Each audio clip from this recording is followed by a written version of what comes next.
Hello friends, welcome to my YouTube channel. मैं आपके लिए भारतीय संविधान एवं लोक प्रशासन के बहुत ही इम्पोर्टेंट क्लास लेकर के आया हूँ, जो आपके लिए बहुत ही महत्वपूर्ण होगी, आपके यूपीएससी, यूपीपीएसएस और आरओ के लिए। आज का आपका टॉपिक है शासन प्रणाली। कैसे शासन प्रणाली भारत में चलाई जाती है, इसके बारे में चर्चा करेंगे। क्लास शुरू करने से पहले अगर आप हमारे यूट्यूब चैनल पर नए हैं तो पहले यूट्यूब चैनल को सब्सक्राइब जरूर कर लीजिएगा और बेल आइकन को प्रेस कर लीजिएगा। तो शुरू करते हैं भारत की शासन प्रणाली के बारे में।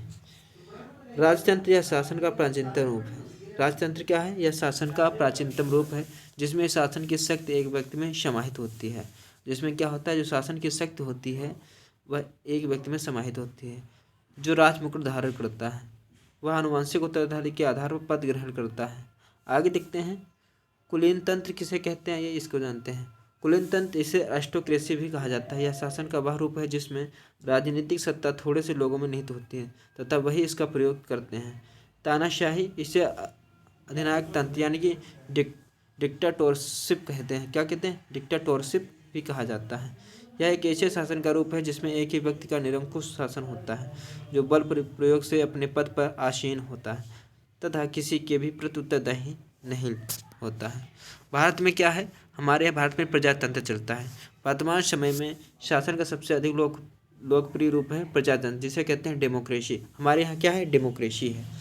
दातव्य है कि प्रजातंत्र वह विद्यमान होता है जहाँ जनता में सत्ता निहित होती। क्या होती है? जनता में सत्ता निहित होती है, अर्थात जनता को सर्वोच्चता प्राप्त होती है। कि प्रजातांत्रिक या लोकतांत्रिक शासन प्रणाली के कई रूप हैं, जिनमें प्रमुख हैं संघात्मक शासन, दूसरा एकात्मक शासन।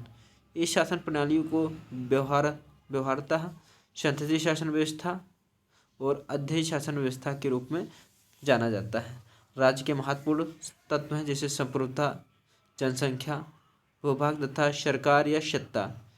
आगे देखते हैं, किसी भी राज्य का अनिवार्य संप्रभुता होती है। क्या होती है? किसी भी राज्य का अनिवार्य क्या होते हैं?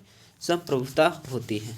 इसके बिना कोई भी राज्य की श्रेणी में नहीं होता। वर्ष 1947 के पहले एक राज्य के रूप में हमारा देश भारत संप्रभु नहीं था, क्योंकि उस समय भारत की जनता का शासन नहीं था, बल्कि ब्रिटिश क्राउन का शासन था। किसका था? ब्रिटिश क्राउन का शासन था। भारतीय संविधान के अनुसार देश में संसदीय शासन प्रणाली को अपनाया गया। किसके? भारतीय संविधान शासन प्रणाली के अनुसार, जिसमें जनता द्वारा चुने हुए प्रतिनिधि ही शासन व्यवस्था का संचालन करते थे। संसदीय शासन प्रणाली को मंत्रिमंडलीय शासन प्रणाली भी कहा जाता है। क्या कहा जाता है? संसदीय शासन प्रणाली को मंत्रिमंडलीय शासन प्रणाली भी कहा जाता है। इस प्रणाली में संसद विधि निर्माण की सर्वोच्च संस्था होती है। क्या होती है? इस प्रणाली में क्या होता है? संसद विधि निर्माण की सर्वोच्च संस्था होती है एवं कार्यपालिका अपने समस्त कृत्यों के लिए संसद के प्रति जवाबदेह होती है। आगे देखते हैं, संसदीय शासन प्रणाली में कार्यपालिका का अस्तित्व विधायिका में उसके विश्वास प्राप्त बहुमत तक रहता है। संसदीय शासन प्रणाली में कार्यपालिका का जो अस्तित्व होता है विधायिका में उसके विश्वास प्राप्त यानी बहुमत तक रहता है। भारत की राजनीतिक व्यवस्था में संपूर्ण सत्ता को केंद्र व राज्यों में संवैधानिक रूप से बांटा गया है। यहाँ सर्वोच्च सत्ता जनता में निहित होती है और भारतीय प्रशासनिक राजनीतिक व्यवस्था विरुद्ध में एक लोकतांत्रिक गणतंत्र है। आगे देखते हैं, अध्यक्षात्मक शासन प्रणाली, जिसे हम राष्ट्रपति शासन प्रणाली के नाम से जाना जाता है। किसे? अध्यात्मक शासन प्रणाली को क्या कहते हैं? एक राष्ट्रपति शासन प्रणाली के नाम से भी जानते हैं। इसमें समस्त कार्यपालिका की शक्ति वास्तविक रूप से राष्ट्रपति में निहित होती है। जो समस्त कार्यपालिका की जो शक्ति होती है किसमें निहित होती है? राष्ट्रपति में होती है। वो भी कैसे? वास्तविक रूप में।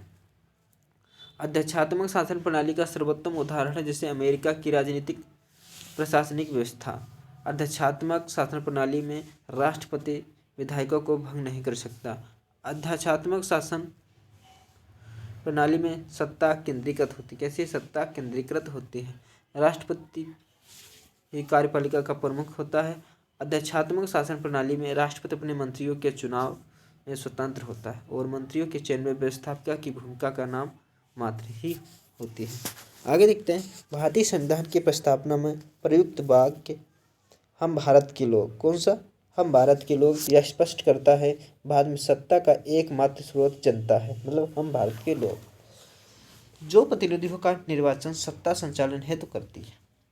अतः भारतीय लोकतंत्र में जनप्रतिनिधियों को जनता के सेवक का दर्जा प्राप्त है। किसका? जनता का सेवक का दर्जा प्राप्त है। भारतीय संविधान में संघ एवं यानी कि संघ यानी यूनियन, राज्य यानी स्टेट्स की शक्तियों यानी कि पावर्स को संविधान में स्पष्ट विभाजित किया गया है। इसलिए भारतीय संविधान को परिसंघीय भी कहा जाता है। ब्रिटिश संसद, ब्रिटिश कॉन्स्टिट्यूंसी, ब्रिटिश संसद को संसदों की जननी कहा जाता है। जो ब्रिटिश संसद थी उसको संसदों की क्या कहा जाता है? जननी कहा जाता है। ब्रिटेन में परंपराओं के अनुरूप आवश्यक कानून बनाते हुए प्रशासनिक व्यवस्था का संचालन किया जाता है, क्योंकि ब्रिटेन में लिखित संविधान का अस्तित्व नहीं है। क्या होता है? ब्रिटेन में लिखित संविधान का अस्तित्व नहीं है। भारतीय संविधान में एकात्मक शासन के प्रमुख लक्षणों में राज्यपाल का पद, अखिल भारतीय सेवाएं, एकल नागरिकता, आपातकालीन प्रावधान तथा राज्यसभा में असमान प्रतिनिधित्व शामिल है। क्या क्या शामिल है आपके भारतीय संविधान में? एकात्मक शासन के प्रमुख लक्षण कौन कौन से हैं? राज्यपाल का पद है, अखिल भारतीय सेवाएं हैं, एकल नागरिकता है, आपातकालिक प्रावधान है, राज्यसभा में असमान प्रतिनिधित्व शामिल है। भारत एक गणतंत्र है। भारत क्या है? भारत एक गणतंत्र है। इसका आशय है कि भारतीय राजनीतिक प्रशासनिक व्यवस्था के सर्वोच्च पद राष्ट्रपति निर्वाचित व्यक्ति आसीन होता है। हमारे भारत का प्रथम नागरिक कौन है? उसे राष्ट्रपति कहते हैं। जो राष्ट्रपति हमारा क्या है? भारत का प्रथम नागरिक है। भारतीय संविधान में संघात्मक एवं एकात्मक दोनों व्यवस्था के तत्व पाए जाते हैं। कि कौन कौन से? संघात्मक भी है और एकात्मक है। परंतु भारतीय संविधान मूलतः संघात्मक है। केसी व्हीआर ने भारत को अर्ध संघात्मक राज्य कहा है। जीएसटी ने भारतीय संघवाद को सहकारी संघवाद कहा है। भारतीय संविधान अधिक कठोर तथा अधिक लचीले के मध्य एक संतुलन स्थापित करता है। भारतीय संविधान अधिक क्या है? कठोर है तथा अधिक लचीले के मध्य क्या कहते हैं? संतुलन स्थापित करता है। यह कथन केसी व्हीआर का है। आगे देखते हैं। पी.आर. अम्बेडकर के अनुसार संविधान को संघात्मकता के ढांचे में नहीं ढाला गया है। संविधान को संघात्मकता के तंग ढांचे में नहीं ढाला गया है। आगे देखते हैं। कुछ शासन प्रणाली से इम्पोर्टेंट बहुत ही प्रश्न आपके पूछे जाते हैं यूपीएससी यूपीपीएससी में, तो उन पर चर्चा करते हैं। पहला प्रश्न है आपका, निम्नलिखित में से कौन सा राज्य शब्द को सर्वोत्तम रूप से परिभाषित करता है? आपको बताना है कि राज्य शब्द किसको सर्वोत्तम प्रभावित करता है, परिभाषित करता है, बताना है। पहला है व्यक्तियों का एक समुदाय जो बिना किसी बाह्य नियंत्रण के एक निश्चित भूभाग में स्थायी रूप से निवास करता है और जिसकी एक संगठित सरकार है। दूसरा है आपका बी, एक निश्चित भूभाग के राजनीतिक रूप से संगठित लोग जो स्वयं प्रशासन करने, कानून व्यवस्था को बनाए रखने, अपने नैसर्गिक अधिकार की रक्षा करने तथा अपनी जीविका के साधनों को सुरक्षित रखने का अधिकार रखते हैं। तीसरा ऑप्शन आपका है बहुत से व्यक्ति जो एक निश्चित भूभाग में बहुत से लंबे समय से अपनी संस्कृति, परंपरा और शासन व्यवस्था के साथ आए हैं। ऑप्शन नंबर डी, एक निश्चित भूभाग में स्थायी रूप से रह रहा समाज जिसकी एक केंद्रीय प्राधिकारी तथा कार्यपालिका के ऊपर उत्तरदायी कार्यपालिका एक स्वतंत्र न्यायपालिका है। या इस प्री में प्रश्न पूछा, इसका ऑप्शन नंबर ए सही हो जाएगा। आइए देखते हैं क्या है ये। राज्य शब्द क्या है? एक राजनीतिक संस्था या संगठन के संदर्भित करता है जिसका तात्पर्य एक निश्चित भूभाग में स्थायी रूप से निवासित संप्रभुजन की संवर्जन व्यक्तियों के समुदाय से है, जिसकी एक संगठित सरकार हो, तब वह अपने आंतरिक एवं वैदेशिक मामलों के संदर्भ में बाह्य नियंत्रण से मुक्त हो।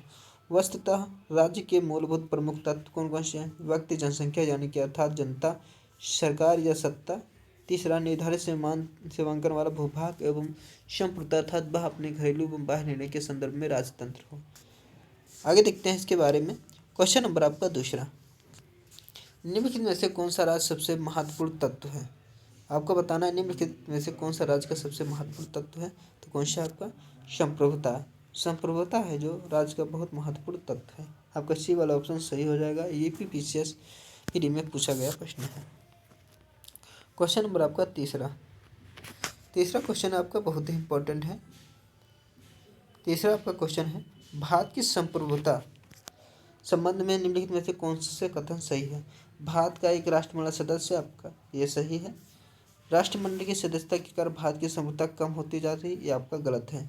तो आपका स्टेटमेंट केवल एक सही है, बाकी दूसरा वाला आपका गलत है। यूपीपीसीएस मेंस में प्रश्न पूछा गया था।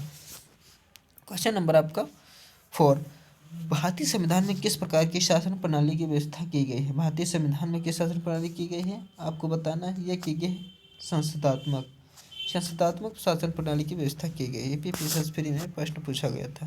क्वेश्चन नंबर आपका 5, संसदात्मक शासन व्यवस्था में क्या होता है? विधायिका का कार्यपालिका पर नियंत्रण होता है। जो विधायिका होती है उसका कार्यपालिका पर क्या होता है? नियंत्रण होता है। किसमें? आपके संसदात्मक शासन प्रणाली व्यवस्था में निहित होती है। किसकी? विधायिका का कार्यपालिका पर नियंत्रण होता है। क्वेश्चन नंबर आपका 6, संसदीय व्यवस्था पहली सरकार वह होती है जिसमें संसदीय व्यवस्था वाली सरकार वह होती है जिसमें क्या होता है? बी, सरकार संसद के प्रति क्या होती है? उत्तरदायी होती है और उसके द्वारा हटाई जा सकती है। सरकार संसद के प्रति क्या होती है? उत्तरदायी होती है और उसके द्वारा हटाई भी जा सकती है। आईएएस प्री में पूछा गया प्रश्न है। क्वेश्चन नंबर आपका 7, सर्वप्रथम संसदात्मक सरकार किस देश में आरंभ होती है? आपको बताना है सर्वप्रथम संसदात्मक सरकार किस देश में आरंभ होती है। किसमें होती है आपकी? ये ग्रेट ब्रिटेन यानी कि यूके में होती है। आगे देखते हैं। प्रश्न नंबर आपका 8, भारतीय संसदीय प्रणाली ब्रिटिश संसदीय प्रणाली से इस बात में भिन्न है कि भारत में भी न्याय प्रविलोकन यानी कि जुडिशियल रिव्यू की प्रणाली है। क्या है? भारतीय संसदीय प्रणाली ब्रिटिश संसदीय प्रणाली से इस बात में भिन्न है कि भारत में न्यायिक प्रविलोकन जुडिशियल रिव्यू की प्रणाली है। आगे देखते हैं। क्वेश्चन नंबर आपका 9, हमने ब्रिटिश मॉडल पर आधारित संसदीय लोकतंत्र को अपनाया है, किंतु हमारा मॉडल उस मॉडल से किस प्रकार भिन्न है? आइए देखते हैं किस प्रकार भिन्न है। जहाँ तक कि विधि निर्माण का संबंध ब्रिटिश संसद के सर्वोपरि अथवा संप्रभु है, किंतु भारत में संसद के विधि निर्माण की शक्ति परिसीमित है। ऑप्शन ए हो गया। ऑप्शन बी है आपका, भारत में संसद के किसी अधिनियम के संशोधन संवैधानिक में संबंधित मामले उच्चतम न्यायालय द्वारा राज्य संविधान पीठ को भेजा जाए। तो इसमें कौन सा सही? 1 और 2 दोनों सही हो जाएंगे आपके। आगे देखते हैं। क्वेश्चन नंबर आपका 10, निम्नलिखित में से कौन सी भारतीय संविधान की विशेषता नहीं है? तो भारतीय संविधान की विशेषता कौन सी नहीं है? बी वाला, अध्यात्मक सरकार की व्यवस्था नहीं है आपकी। यहाँ पे यूपीपीसीएस मेंस में प्रश्न पूछा गया है। क्वेश्चन नंबर आपका 11, भारतीय राजनीतिक पद्धति के बारे में निम्न में से कौन सही नहीं है? कौन सा नहीं है? राष्ट्रपति पद्धति की सरकार, ये आपका सही नहीं।